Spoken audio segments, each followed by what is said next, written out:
Hello and welcome to week 3 of PA 460 and happy Halloween to everyone this weekend. Uh, we are moving through this course very quickly, and this week we are on module 3. And so module 3 is going to look a lot like the past two modules, and you're going to have the same sort of setup. We have the overview, where I will be putting this video right here. And then we're going to go through part 1, which is chapter 5, part 2, chapter 6, discussion 3, exercise 3, and then the reading quiz 3.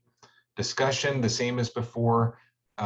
Your post is due by Thursday night, and then you have to respond to another student's post by Saturday night, and that will be for an additional point. Most of you are responding, a couple of you didn't. Just make sure to respond to another student. Don't lose out on that point.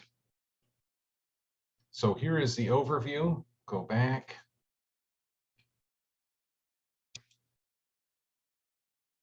And you will have a few different videos here. This is a PBS NewsHour for undocumented workers on policy issue in Alabama, several years old, but still very pertinent today.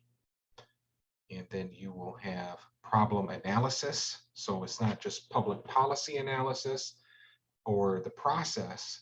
This is about the problem. So a way to look at the problem and analyze different problems. We'll start to have discussion in this part, but especially in the next part of this module about descriptive statistics, operational measures, things of that nature. Because if you can't measure a problem, they say it doesn't exist.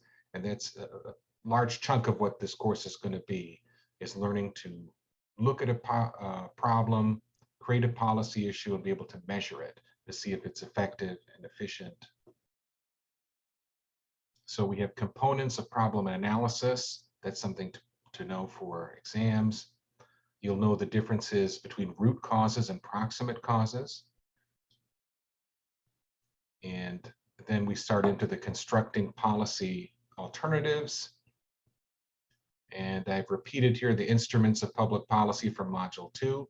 Hopefully you saved the document, and you can always go back and do that for the instruments of public policy as well as market failures, and have those documents separate just for ease of referencing those documents in future assignments.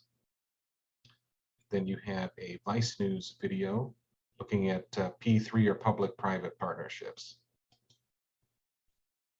From there you have part 2, and this is a long-winded lecture, my apologies, on performance measurement. And this is so that we're all on the same page with regard to what certain terms mean in the context of public policy. It's not always looked at the same if you take an economics course or other different courses in different fields and disciplines. Sometimes the vernacular is used a little bit different. I just want to make sure we're all on the same page for clarity and grading, etc. So I will be going over in depth during this lecture all of these things here. And we're looking at inputs, outputs, outcomes, evaluative criteria. The text has figure 6.1. We have something very similar. I want you to know both is fine, but for the purposes of the course, the list that I've put together is a little simpler, but also more comprehensive. So make sure, like in the previous modules, you're going and downloading this document.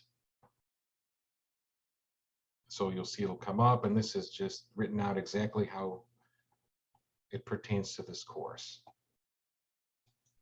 And you can download that. I recommend downloading it because when you're taking quizzes or doing the exercise, which we have, exercise 3, you will want to have quick reference to that. And it'll be, you can't go back within the module.